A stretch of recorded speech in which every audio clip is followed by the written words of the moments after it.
Bueno,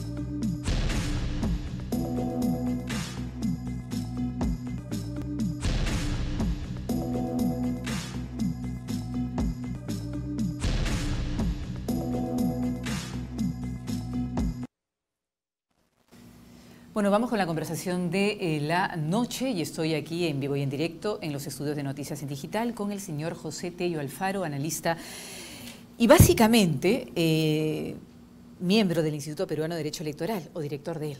Bueno, no, miembro. Okay. Sí. Muchísimas gracias por acompañarnos. Hemos visto ahora el informe sobre este proceso disciplinario que se le va a abrir al jefe de la OMPE, si es que ya no se abrió, al ingeniero Adolfo Castillo. ¿De qué manera? Yo le quería preguntar, y para que el público entienda mejor, ¿de qué manera se habría favorecido al partido Podemos Perú? Extrañamente expeditivo en un proceso que ha sido bastante rápido. Normalmente, ¿cuánto se demoraría algo así? Explíquenos mejor para estar al tanto de lo que viene ocurriendo. A ver, en este caso en particular lo que tenemos, Carla, es una situación bastante particular porque nosotros afrontamos normalmente en un proceso de inscripción de partidos políticos una serie de etapas. Tú empiezas con la propia electoral y va hacia, digamos, lo que puede ser el acopio de firmas, el cumplimiento de los requisitos que manda la ley de organizaciones políticas, por ejemplo, que hay un acta fundacional, se constituyan comités a nivel nacional en gran parte del país, ¿no? Que hayan, por ejemplo, ciertos requisitos por parte de los fundadores, ¿no? Uno de ellos, por ejemplo, que no esté vinculado con narcotráfico y terrorismo. El más importante, lo que te estoy mencionando, ¿no? Que no tengan, digamos, vinculaciones con terrorismo ni narcotráfico, pero además, evidentemente, se busca pues que estos partidos políticos... O sea, que sea un partido serio y decente. Bueno, a ver... En la medida de las posibilidades. En la medida de lo posible, ¿no? Porque también hay que tener bastante claridad de que el proceso de inscripción es convocante, ¿no? ¿Qué significa convocante? Convocante, ¿por qué? Porque requerimos un 4%, por ejemplo, de firmas de adherentes y además necesitamos... ¿Cuánto representa en números 4%? 750.000. 750.000. ¿Antes cuánto era? Mucho menos. Claro, mucho menos, porque hablamos del 1%, el 3% y el 4%. Okay. Pero nosotros a lo que vamos es a que los requisitos se han ido, digamos, poniéndose mucho más rigurosos con el tiempo, ¿no? Porque lo que se busca de alguna otra manera de Congreso es de que haya, y ha sido el temperamento no solamente de este actual Congreso, de este quinquenio, sino de los anteriores, de alguna otra manera como que ir acotando un poco más el tema del acceso a la condición de organización política que esté expedita a participar en un proceso electoral. Para mejorar la calidad, supuestamente. Pero no se mejora. Pero no se mejora, ¿no? Es evidente. Una cuestión muy, muy particular que si gusta lo podemos desarrollar, que es el hecho del caudillismo, la falta de circulación de élites que hay, el bajo nivel de institucionalidad, producto también de la baja democracia interna, que no solamente es el hecho procesal de escoger candidatos o dirigentes cada 4 años, 5 años, sino que además también es el hecho mismo de que no hay una vía partidaria orgánica. Por eso es que tenemos partidos familiares, por eso es que tenemos partidos... Ahora vamos a pasar a eso, pero me encantaría, para cerrar el círculo, sobre el tema de este partido, Podemos Perú. ¿Qué habría hecho de mal ese partido y qué habría hecho de mal la OMPE para que el señor director de la OMPE o jefe de la OMPE, ingeniero Adolfo Castillo, lo estén procesando en este momento? Aparentemente, no, porque hay que darle beneficio de la duda, hay un proceso en curso.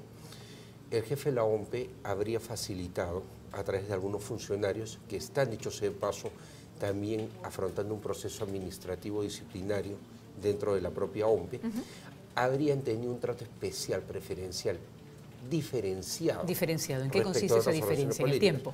Sí, por líneas de tiempo, por el tema también de la inobservancia de algunos requisitos que ha sido materia también de una denuncia pública, el hecho de que también algunos funcionarios hayan tenido ciertos gestos con, digamos, con dirigentes, promotores de la organización política todavía en proceso de inscripción, que es el Partido Podemos Perú. Además, también hay una situación un poco particular en el Consejo Nacional de Magistratura, porque justamente había un consejero, el doctor Noguera, que habría o tendría algunos vínculos cercanos con el presidente fundador del partido Podemos Perú. El señor Luna. Entonces, claro, la situación es un poco engorrosa. ¿Qué nos muestra eso? En cuanto al organismo electoral, ¿no? En este caso de procesos electorales, la OMPE. Nos muestra que están a prueba. En el caso, por ejemplo, del Consejo Nacional de Magistratura, tiene que resolver el tema no solamente de Adolfo Castillo, ¿no? Que es el jefe de la OMPE, sino que además también ver, obviamente con la inhibición del caso, llevar adelante este proceso de una manera que la población, el elector, por decirlo de alguna manera, quede satisfecho. Y en el caso de la OMPE tiene también que llevar este proceso interno contra funcionarios que ya no están con vinculación laboral. Pero y ahora, ¿quién lleva ese proceso interno contra los funcionarios? ¿La propia OMPE? No creo. No, claro, lo que pasa es que hay un organismo de control. Ahí adentro, sí, claro, con los organismos de control correspondientes, quienes están a cargo, comisiones que se conforman y que obviamente llevan este proceso disciplinario. Porque imagínense que lo lleve el propio señor Adolfo Castillo, que está cuestionado, sería una locura. Pero aparte también hay algo, ¿no? Y quiero resaltar, puede hacer que los funcionarios ya no tengan vinculación con la OMPE, como ocurre muchas veces en la administración pública. Uno puede tener vinculación o ya no tener vinculación con la entidad, pero el proceso igual sigue. Y en este caso se está siguiendo el proceso disciplinario contra unos exfuncionarios. Exfuncionarios, ya no están ahí. Porque claro, eran de confianza y se les ha quitado la confianza. Y habría que ver, ¿no?, cómo termina esto. No se descarta también, de ser el caso, que no solamente haya responsabilidad administrativa. Penal. Si se encuentra indicios de ilícitos, todo funcionario público está obligado a denunciarlos. ¿Cuál sería el delito ahí? Bueno, eso habría que ver cómo van las investigaciones. Entonces, tampoco no podemos aventurarnos a hablar de un delito, pero de haberlo, ¿no?, o de tener claridad al respecto, tendría que obviamente avisar a la Procuraduría del organismo electoral y esta también valorar y, de ser el caso, presentarlo al Ministerio Público para ver si formula o no algún tipo de denuncia penal. Pero no vayamos a eso. Ok, pero eso es lo que recae. Así es.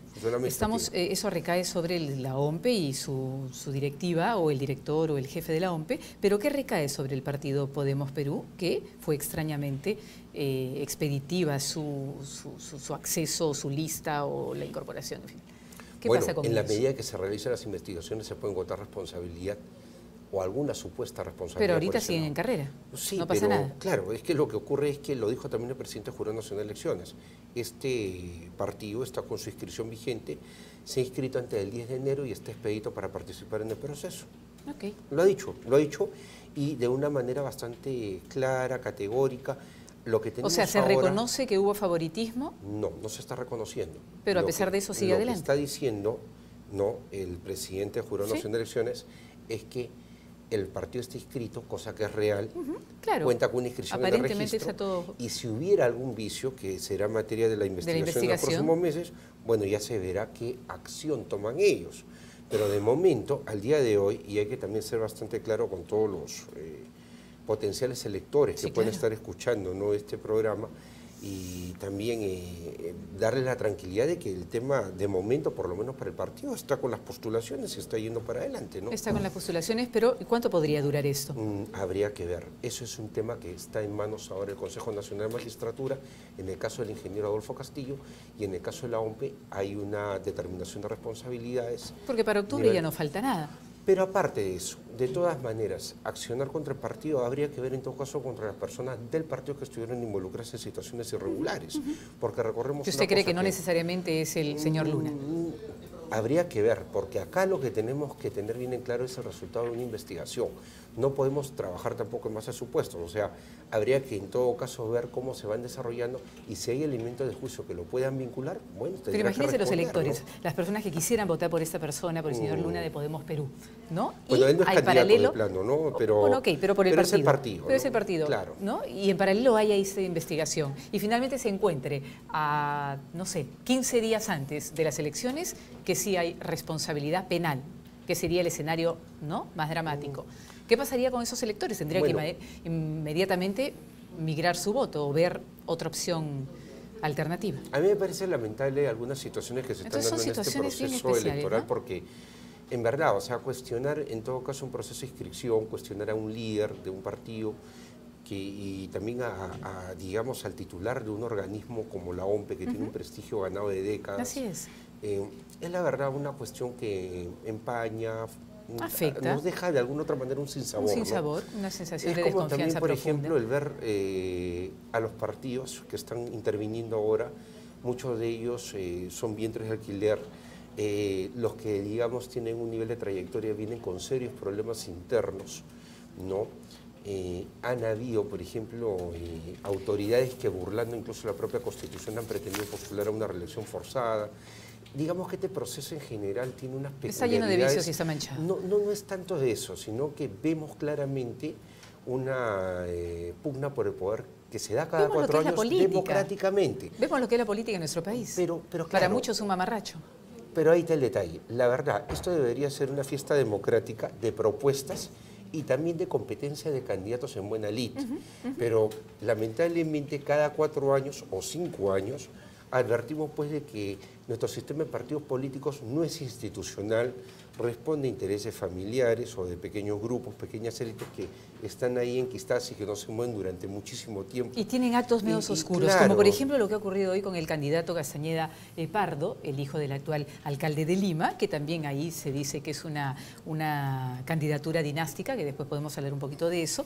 Él no había reportado en la sustentación que tiene que hacer ante la OMPE cuando inscribe, usted corríjame por favor, pero en su hoja de vida no había reportado un departamento de 532.512 soles más 2 sótanos. No lo había hecho. Recién sale a la luz después de que finalmente tuvo la oportunidad de escribirlo. Él dice que sí estaba reportado porque lo había puesto en la página web del partido, que obviamente solo lo ven los miembros del partido, nadie está entrando a la página web del partido, pero no lo puso donde debía ponerlo para que finalmente el organismo electoral sepa rigurosamente con qué cuenta este señor antes de postular. Ahora finalmente podría pasar a una sanción y ser causal aparentemente de exclusión. ¿Eso claro, es así? lo que ocurre es que quiso curarse en salud, ¿no? No reportar este tipo de patrimonio ¿Es grave? Es una causal de exclusión. ¿Por O sea, qué? Para que el público entienda. ¿Por qué es grave? La norma es bien clara. La exclusión de candidaturas, por ejemplo, se dan por omitir información en hoja de vida o dar declaración falsa. Una de ellas es el tema de bienes y rentas. Claro. En este caso en particular no puede uno olvidarse de... Además de pequeño detalle, ¿no? Un departamento de más de 500.000 soles, ¿no? Así es. Bueno, que es digamos, un valor nominal, puede la propiedad tener mayor costo, pero ese es un tema que va aparte, ¿no? Lo que interesa es de que al advertir que había omitido esta información y que podía más adelante la autoridad electoral, con un simple cruce en registros públicos, sacar esto a la luz y pedir ¿Cómo que lo ha hecho? No, él agarra y decide él mismo presentar la documentación y decirle que se había olvidado de incluirlo. Obviamente, y es un criterio que hay que respetar el jurado electoral especial, le dijo, ¿sabes qué? Esta presentación es extemporánea. ¿Fuera de tiempo? ¿Qué? ¿Por qué? Porque tú tenías hasta el 19 de junio, o hasta la fecha que te inscribiste, ¿no? Para poder, o sea, presentar todo en regla, me vienes ahora de manera extemporánea y para mí esto es improcedente, tu pedido. Entonces, declaró ya improcedente la solicitud de subsanación, no porque esa es una solamente, solicitud de subsanación. Yo quiero subsanar un error que cometí. Y no solamente ahí, sino que activó ya el jurado electoral especial el mecanismo de la exclusión. ¿Por qué? Porque en la resolución señala que ahora nos vamos a ceñir a lo que indica el artículo 39, referido a la exclusión del reglamento de inscripción de candidaturas para elecciones municipales. Entonces, ahí nosotros tenemos pues una situación bastante particular. Ahora, ¿sería causal o es causal? Es causal, no sería. ¿Qué significa que es causal? ¿Que el señor podría salir de carrera lo puede sacar en las próximas horas? Especial. Y es más, podría ir en apelación y el Jurado Nacional de Elecciones veamos qué cosa podría decir al respecto. Porque el Jurado ¿Qué sería lo correcto de acuerdo a ley? Lo correcto de acuerdo a ley, a ver, acá lo que hay que valorar son dos cosas, y de la manera más objetiva. Él ha incumplido un mandato normativo. La norma del reglamento electoral preveía expresamente que él tenía que hacer y además esto, todos los candidatos tienen sumamente claro eso, de antes declarar, de arrancar una si no, contienda. podía ser excluido. Ahora, habría que en todo caso, y eso ya corresponde a la autoridad electoral, valorar el hecho de que al advertir esa situación se fue y trató de subsanar. Pero ese es un tema que tendría que valorarlo la autoridad electoral. ¿Por qué? Porque lo que decía puede ser un precedente, no solamente para el señor Castañeda Pardo, no nos quedemos ahí, podría ser, es más, sería a nivel nacional. Por ejemplo, hace poco, con este tema de la no reelección inmediata, hubo una resolución de Ucayali, caso Purus, caso de Domingo Ríos Lagos, el alcalde provincial que iba a la reelección.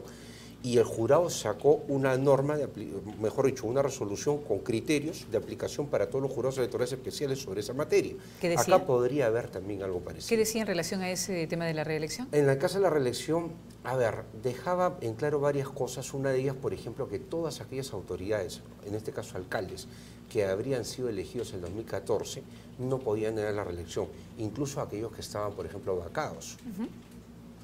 también aquellos que habían sido revocados. Uy, el señor Castañeda fue revocado. Bueno, en su momento. el tema, no, pero como regidor. Como Hablemos regidor, de sí. alcalde, Estamos alcalde de hablando de relación alcaldes. inmediata. A lo que vamos es a que se genera una serie de supuestos, 8 en total, donde, por ejemplo, da a entender claramente que bajo ninguna modalidad todo aquel que fue electo el año 2014 definitivamente... Y eso alcanza a nivel nacional, o sea, claro, si sirve para uno, sirve y se replica para todos. Es más, los jurados electorales especiales Son en el momento de atender pues, ¿no? estos casos tienen que citar esta resolución que es la 442, ¿no? Entonces, está bien, podría haber algo y sería bueno de que en este caso de Castañeda Parro no haya un criterio, o sea, desarrollen un criterio como lo podrían desarrollar también en el caso de Enrique Cornejo, ¿no? Esa resolución que ha salido... ¿Qué pasó? Porque con Enrique Cornejo parece que ya procede. El Jurado Nacional ha declarado nula la resolución del Jurado Electoral Especial. O sea, el Jurado Nacional de Elecciones le enmendó la plana al Jurado Electoral Especial, ¿algo así? Claro, le ha dicho, vuelve a resolver. Pero acá hay un detalle, Carla, ¿ya? Y eso es lo interesante de esta resolución que aún no la conocemos. Porque se ha ¿De dado qué resolución? De la resolución del caso Enrique Cornejo. Ok. ¿Ya? ¿Por qué? Porque se ha dado el sentido del fallo. Se ha dicho claramente que tiene que anularse, ¿no? Se anula la resolución de primera instancia que tiene que volverse a resolver.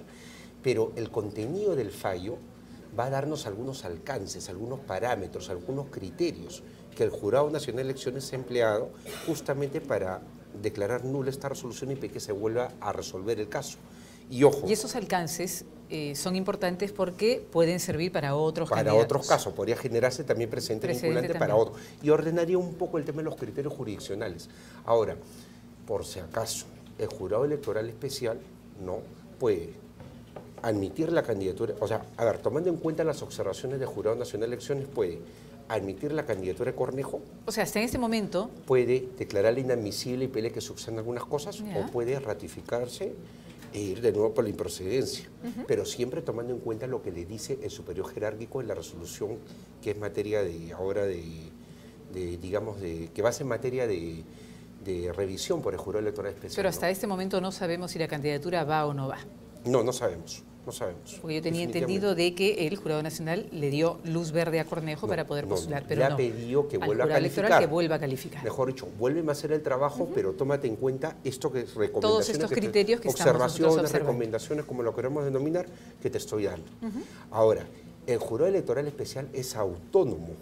Ya. Autónomo. ¿Qué significa eso? Que el Jurado Electoral o Nacional Electoral le puede dar estos criterios y estas observaciones, pero si quiere las toma y si quiere no. Y vuelve a emitir una resolución. Es así. Tiene que seguir los lineamientos del Jurado Nacional de Elecciones. No es tampoco Entonces, así. ¿a qué se refería cuando era autónomo? Lo que pasa es que hay autonomía en la valoración del expediente, en este caso de admisibilidad de la candidatura, ¿no?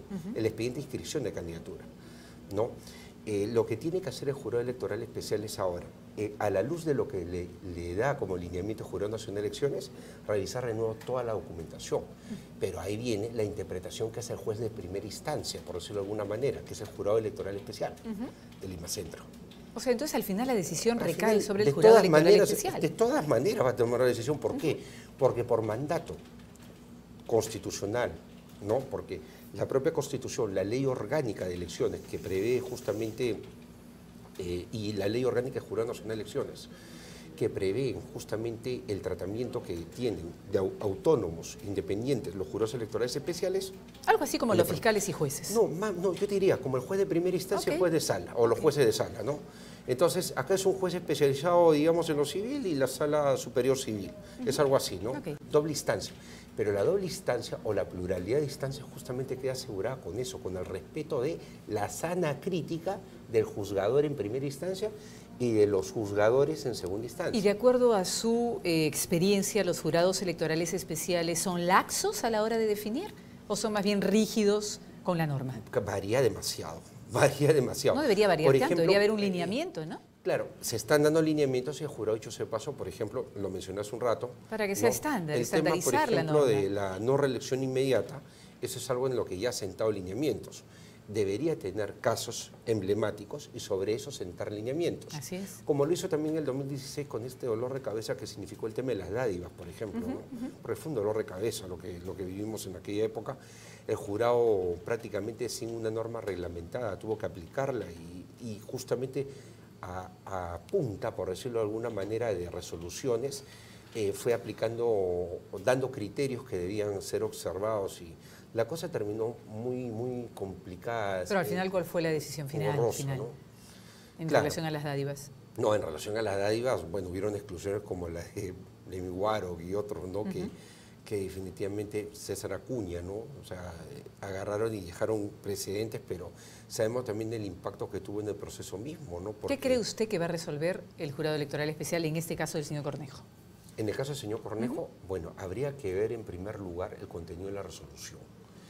Ese es el entonces, del asunto. sin contenido, sin saber el contenido del proceso, no se puede saber exactamente. Claro, el hecho anulada y tienes que volver a resolver, pero hay que saber cuál es el contenido, porque ahí vemos con claridad, y si gustas tocamos en ese momento el tema, ahí vemos con claridad qué es exactamente lo que el juez electoral, en este caso el Supremo Tribunal Electoral, ha valorado. Ok. Salió una denuncia el día de hoy contra el señor Reyardo, ¿no? Que se le acusa de un conocido cantante de nuestro país que le debe plata, $100.000 por conseguir inversionistas para una empresa suya que hasta el día de hoy no le devuelven. ¿Este tipo de denuncias sirven algo? Porque son denuncias más que nada, ¿no? Situaciones más que nada personales. Sí, pero de todas maneras, al ser un personaje público hay que tener siempre en cuenta eso, ¿no? Otro elemento más que nos distrae en lo que debería ser una campaña de propuestas antes que de denuncia, dimes y diretes, cuestionamientos. Entonces, con todos estos ejemplos que hemos puesto del señor Castañeda, que finalmente no contó que tenía un departamento de más de 500.000 o medio millón de soles, del señor Cornejo, que todavía que se va a ver a través del jurado electoral especial. Lo complicado de Enrique Cornejo en particular, sí, ¿no? Que seguimos con las prácticas de los vientres de alquiler, ¿no? O sea, porque ¿cuál fue el tema de fondo ahí con Enrique Cornejo? Democracia directa, el partido, ¿no? O sea, llegar al partido... ¿La manera cómo llegó? En cierta manera, ¿no? A ver, el discurso de él en buena cuenta era como que renovar el tema de la política y hacer una política, digamos, diferente, formar una organización, no logró hacerlo, pero al final recurrió pues a lo que durante mucho tiempo criticó, ¿no? Que es el hecho de usar un vientre de alquiler, un partido, ¿no? Y así tenemos, y podemos citar una gran cantidad, ¿no? de situaciones de este tipo que se dan, no solamente con partidos nacionales, sino también con movimientos regionales. Nuestra política adolece de institucionalidad. Sí, o sea, lo que todavía estamos muy lejos de verdaderamente tener partidos con elecciones transparentes, internas, dirigenciales o de candidatos, y más aún, partidos orgánicos, que nos den la tranquilidad de que nos van a dar un menú electoral y sobre todo, que si votamos por ellos, más que por la candidatura en sí, vamos a tener al final, ¿no?, una responsabilidad del partido, ¿no? Ahora, me están indicando que en las noticias, sí, hasta este minuto, están diciendo de que Cornejo y Guerra García sí van a las elecciones, o sea, sí están en carrera. O sea, a pesar de que hay una serie de cosas que todavía no han sido resueltas en el jurado electoral especial, porque tienen que hacer una serie de subsanaciones y todo eso. Bueno, pero de alguna otra manera ellos han tenido como que un respiro y de nuevo que el tema entra en revisión, ¿no? Ok, pero siguen candidateando, o sea, siguen en carrera hasta que se resuelva. Claro, tiene que resolverse. O sea, no es que hacen un alto, no es que hacen un alto en sus actividades proselitistas, por decirlo así, sino siguen avanzando y finalmente... Es como los candidatos cuando les colocan una tacha, pueden estar deshojando margaritas, literalmente esperando a que resuelva la autoridad electoral. No, ellos siguen con lo suyo. Y hay otras personas que no, que también pueden tener una tacha y siguen haciendo su campaña y la autoridad electoral finalmente resolverá, ¿no? A ver, vamos a ver qué dice Enrique Cornejo en su Twitter. El Jurado Nacional de Elecciones ha declarado nula la resolución del Jurado Electoral Especial, lo que estábamos hablando, sobre improcedencia de mi candidatura. Se ha hecho justicia y se ha actuado con legalidad. Estamos nuevamente en carrera. Esperemos que el Jurado Electoral Especial Lima Centro continúe con el proceso en forma transparente y de acuerdo a ley. Bueno, ese esperemos que el Jurado Electoral Especial significa que todavía no han terminado de hacer su trabajo. Es que no han terminado. Que se tienen que pronunciar para cerrar el tema, ¿no? Y hay que entender quizás lo que dice Enrique Cornejo es cierto, siempre estuvo en carrera. ¿Por qué? Porque incluso, ya con la improcedencia, antes de que presente su apelación, él tenía hasta 3 días para apelar. Si no apelaba, ya salía de carrera. Pero apeló. Porque no ejercía la pluralidad de instancias. O sea, pero apeló y sigue en carrera. Y siempre está en carrera. O sea, él siempre está en carrera y ahora sigue en carrera. Va a una calificación, la cual obviamente pues tendrá el rigor de dos cosas, ¿no? Lo que decía, en este caso, la autoridad electoral en primera instancia, que es el Jurado Electoral Especial de Lima Centro, y además los criterios que debe haber colocado en su resolución el Jurado Nacional de Elecciones, la cual, dicho sea paso, le va a ser notificada al Jurado Electoral Especial, se va a conocer en breve. Entonces este señor seguirá en carrera como los otros, sí, y finalmente, dependiendo de lo que resuelva el Jurado Electoral Especial, si más adelante está se retira o continúa. Porque después de que, digamos, si se resuelve que se admita su candidatura y entra digamos, en la lid, va a tener de tomarse un periodo de tacha. Podría ser tachado. Igual va a seguir en carrera hasta que resuelva la autoridad electoral. ¿Cuándo ya no deja de estar en carrera una persona? Cuando la autoridad electoral, cuando una persona decide no apelar, no seguir una batalla legal. Que no es el caso. Que no es el caso, o cuando el Jurado Nacional de Elecciones, en última instancia, porque ya no o sea, el Jurado Nacional de Elecciones ahora en apelación ya finiquita todo el tema. Antes había la posibilidad en el propio jurado de colocar un recurso extraordinario, ya lo han eliminado. Pero ahora, ya, el Jurado Nacional de Elecciones en apelación es quien sienta ya, pone los puntos sobre las is, se terminó. Y ahí sí, oficialmente podría quedar fuera de carrera o continuar. Y esto ocurre con todas aquellas diferentes organizaciones políticas. Estamos hablando mucho de Cornejo, pero hay movimientos regionales, hay otros partidos. Y eso le quería preguntar, ¿cómo están las otras candidaturas en general? Usted que está viendo de cerca este tema, no solamente para las alcaldías de Lima, por ejemplo, que son creo que 20 candidatos, ¿no?, a estas alturas del partido. Hay muchos problemas en el país de formalidad. Te lo puedo resumir, Carla, de la siguiente manera, por lo mismo. Háganos un mapa de lo que viene ocurriendo. Aterrícenos en la realidad de lo que se vive y lo que nos espera para el 7 de octubre. En el Instituto Peruano de Derecho Electoral estamos haciendo seguimiento a procesos a nivel nacional, ¿no? Y tenemos información. Son casi 15.000 listas, ¿no? Hemos revisado estatutos a nivel nacional de movimientos, de partidos políticos. Hay un trabajo de investigación bastante acucioso y va a haber bastante, digamos, alcance de investigaciones para... ¿Y qué está viendo? ¿Cuál es la conclusión? Pasete la corta, ya en el caso a nivel nacional vemos que los partidos y movimientos nos podríamos quedar, si el jurado se pone riguroso, nos quedamos sin elecciones. ¿Por qué? ¿Qué es lo que más se ve? A ver, ¿cómo te digo? ¿Cómo lo puede resumir? Estatutos que no están con arreglo a la ley, por ejemplo, que están muy desfasados, que no han sido actualizados, a pesar que la ley de organizaciones políticas ha tenido una serie de cambios. No se han adecuado estos estatutos, están, digamos, con visión propia de lo que fue la ley en el año 2003, ¿no? Con movimientos regionales, por ejemplo, esto es mucho más grave que con los partidos nacionales. Los movimientos regionales es mucho más grave. Y los movimientos regionales es lo que más sale, el final elegido. Claro, o sea, estamos viendo mucho Lima, mucho Cornejo, mucho Reyarro, Castañeda, pero en realidad el tema es a nivel nacional. Y ahí es donde verdaderamente uno se da cuenta pues que la cosa está muy mal, ¿no? Porque los partidos, los movimientos regionales son una suerte de partidos regionales en sí, ¿no? Alguno ha pretendido más que todo desarrollar una línea ideológica. ¿Y qué son? ¿Improvisados, inorgánicos? Inorgánicos, máquinas electorales, igual que los partidos, pero más pequeños, obviamente, ¿no? Pero igual que los partidos que hay acá, porque... Elecciones internas, casi a dedo. Los partidos acá, hablemos de los partidos, ¿ya? Porque los movimientos, como te digo, replican un poco eso, pero en más pequeño en la región, ¿no?, donde están instalados. En el caso de los partidos, por ejemplo, el tema es de que ellos no tienen vía orgánica. Se activan solo para elecciones. Ahora vamos a hablar de eso, pero quisiéramos leer lo que dice Gustavo Guerra García en su Twitter. El Jurado Nacional de Elecciones Perú declaró fundada nuestra apelación. Seguimos en la batalla en defensa de Lima. Gracias a todos los ciudadanos que nos apoyaron. La campaña arranca y mi compromiso es darle guerra al caos de la ciudad. Podemos vivir mejor. Juntos cambiemos Lima. Bueno, ese es el mensaje que manda Guerra García, pero él también sigue en evaluación. Bueno, claro, o sea, él tenía un problema de democracia interna que lo ha terminado de aclarar, pero hay un detalle. ¿Pero el caso de él es menos complicado que el caso de Cornejo? Claro. ¿Es menos complicado ahora que el caso de Castañeda con el tema del departamento? Lo de Castañeda es algo claro que recién está empezando, ¿no? Claro, habría que ver porque todavía... Porque usted dice que puede quedar excluido. Lo que pasa es que, retomando el tema de Castañeda, ha habido una activación del mecanismo de exclusión por parte del Jurado Electoral Especial. Sí, lo ha dicho abiertamente, que es causal de exclusión. Lo ha dicho y en los próximos días vamos a ver cómo se resuelve este tema, ¿no? Sí, yo no creo que quede fuera, la verdad. Pero bueno, entonces, bueno, cada uno sigue haciendo su juego mediático, ¿no? A través del Twitter, poniendo seguimos en carrera. Pero es lo normal en fin, política. Sí, el son asunto, políticos. ¿sabe qué cosa? ¿Sabes dónde está el tema, Carla? En que estas cosas que estamos viendo ahorita no nos pueden a nosotros distraer de lo que nos interesa como ¿Y qué ciudadanos. nos interesa como ciudadanos? Propuestas, Los planes de ¿qué gobierno, quieren hacer? la gestión. Claro, ¿qué quieren hacer ya? Indistintamente a cómo pretendan llegar, ¿no? Que vemos que Bueno, el pero sistema es precario. el como pretendan llegar es importante para más o menos darnos cuenta pero de ahí quién viene, es quién, ahí ¿no? viene un detalle, claro. Es muy cierto lo que dices, pero quiero sí aclarar lo que acabo de mencionar. Indistintamente a todo este tema procesal electoral que se está dando, ¿no?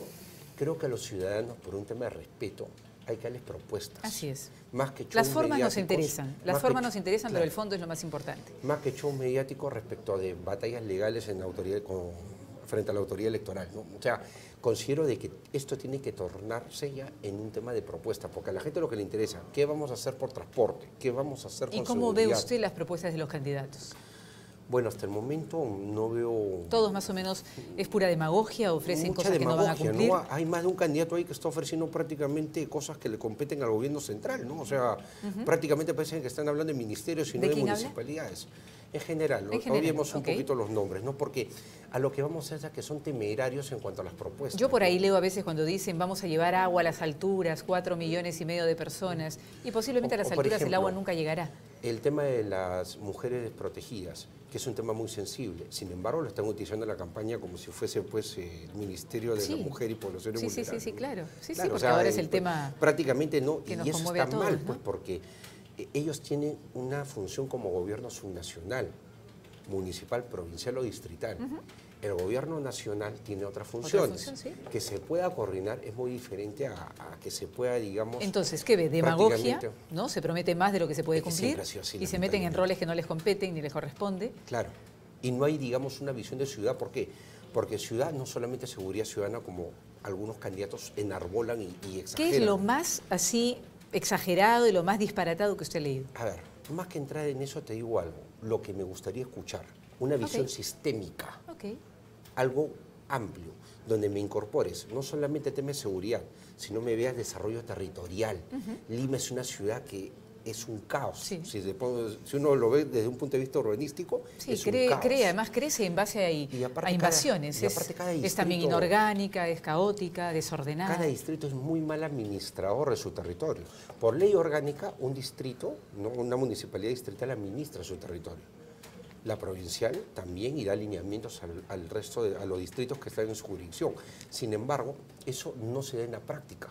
No existe, digamos, un consenso por tener una Lima articulada. No Crecen hay un como plan de feudos crecimiento, los no hay un distritos. plan de crecimiento. Claro, entonces, ¿qué pasa? Eso, por ejemplo, es grave. Y si le sumamos el tema de transporte, le sumamos otras cosas Eso más, del- la conurbencia que hay, por ejemplo, con el Callao, ¿no? Con Guarochirí también. Si uno va hacia la zona este de la ciudad del noreste, ¿no? Uno ve que con Guarochirí hay una conurbancia, ¿no? O sea, ya están ya totalmente... Ok, esa es la realidad. es Y lo ahí, que- por ejemplo, el transporte, ¿cómo lo lo que regulas? de- Tienes que tratar con la Así provincia del Callao o la región Callao y tienes que tratar con Guarochirí, ¿no? Que está también ya en otra región, dicho sea paso. O sea, en realidad tienes que tratar y tienes que desarrollar políticas en transporte, pero mucho más ¿Y usted qué coherentes. considera? Que porque usted ha leído a fondo estos temas y más o menos, imagino, ha revisado los planes de gobierno de cada uno de los principales candidatos, ninguna propuesta se ajusta a una realidad a través de un desarrollo sistémico, como usted lo está planteando? Me gustaría, antes de darte una respuesta categórica, escucharlos. Ok. Y lo que me gustaría... ¿Debería haber un gran debate entre todos? ¿Una Justo, presentación donde claro. cada uno proponga sus...? Y debería haber no una, sino varias. Ok. Y a lo que vamos es a lo siguiente. Posiblemente y con la haya, espacio ¿no? para todos. ¿Ah? ¿Es Para- obligatorio para todos. del Jurado Nacional de Elecciones o de la OMPE proponer un debate? Es que lo que pasa es que el debate es simplemente, tú lo aceptas, no te pueden obligar al debate, pero No, cuando hay un vemos a los compromiso, candidatos hay un compromiso, principales. claro, hay un compromiso de los candidatos de participar en un Ok. debate. Pero hay un detalle, ¿no? Pero no están obligados a hacerlo. Claro, pero hay un pacto ético, ¿no? Ok, Y entonces lo existe llevan un hasta pacto el ético. debate y todo ello. Pero ahí viene el tema, ¿no? Antes de ver batallas legales, como te decía, antes de ver dimes y diretes en los procesos de inscripción de candidaturas o de potenciales tachas que pudiesen haber, Sí, deberíamos como saber qué ciudadano, quieren hacer y ¿no? qué van a hacer. Y es más, viendo lo que puede ser el tema de gestión pública, me interesaría escuchar propuestas y de la propia boca de ellos, más allá de lo que pueden decir su plan de gobierno. ¿Por qué? Porque su plan de gobierno Pueden decir maravillas. No, me gustaría votar por alguien que me pueda traducir su plan de gobierno, que es tan técnico, a lo cotidiano, en cosas sencillas que yo que me van a servir, pueda entenderlas. Perfecto. Como cualquier Sí, yo creo que eso es ciudadano. lo que queremos todos. Claro. Y yo imagino que en algún momento se hará. Habrá Esperemos. una presentación de cada candidato y van a hablar, imagino, por temas, ¿no? Esta las propuestas que campaña tiene. va a ser fuerte a partir de agosto y septiembre. Ahora, usted decía algo Es una importante, campaña de 2 que meses. Lima es lo que menos le preocupa en todo caso, sino lo que está ocurriendo en provincias Si y en las hablásemos del regiones. tema regiones, por ejemplo, de articulación con gobiernos provinciales y distritales, Dios mío, es un tema que da para muchísimo. ¿Por qué?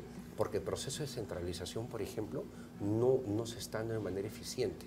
¿Y por qué? Porque no hay capacidad de respuesta en las regiones. No es que el gobierno central quiera mantener, digamos, ciertas funciones y competencias, sino que el hecho de trasladar esta descentralización, efectivizar esta descentralización en regiones es muy complicado. Mira, para darte un ejemplo, Con eso si terminamos. el tema de educación en una determinada región lo quieres, digamos, descentralizar plenamente, tienes que crear la maquinaria equivalente a un ministerio en esa región. Así es. Pregunta, ¿hay capacidad en esa región? Es bien difícil. Es bien difícil. ¿Por Claro, qué? o sea, Porque no detrás tiene de los cada cuadros propuesta técnicos. tiene que haber toda una maquinaria que funcione. No tienes necesariamente los cuadros técnicos y de haberlos no hay, digamos, los incentivos remunerativos como para que puedan integrarse una maquinaria estatal de gobierno subnacional. Y eso, por ejemplo, hace que nosotros tengamos regiones que obviamente tienen la buena intención de seguir con un proceso de descentralización, pero que en la práctica no se da. Sí, que no se Carla, da y que posiblemente ellos quieran hacerlo, pero no cuentan con las herramientas para hacerlo. Podríamos hablar de horas de esto. Como te digo, el tema a nivel nacional es complicado, pero solamente permíteme concluir con algo. Sí. Y es el hecho de que votemos, por favor, por quien nos dé propuestas y propuestas reales. Propuestas viables, Aquellos que no demagógicas. que nos suene raro, por favor, luz de alerta y por favor, investiguen a sus candidatos. Hay herramientas como el voto informado en el Jurado Nacional de Elecciones y también San Google, ¿no? Que siempre ayuda con alguna Siempre que otra ayuda. cosa, ¿no? Perfecto, le ¿Listo? agradezco muchísimo, Gracias, señor Carla, Tello. de verdad. Gracias por habernos acompañado, el señor José Tello, del Instituto Peruano de Derecho Electoral, que nos ha dado luces sobre este complejísimo tema que es las elecciones regionales y municipales 2018, que se realizan el 7 de octubre en nuestro país. Nos vamos a la pausa, regresamos con más.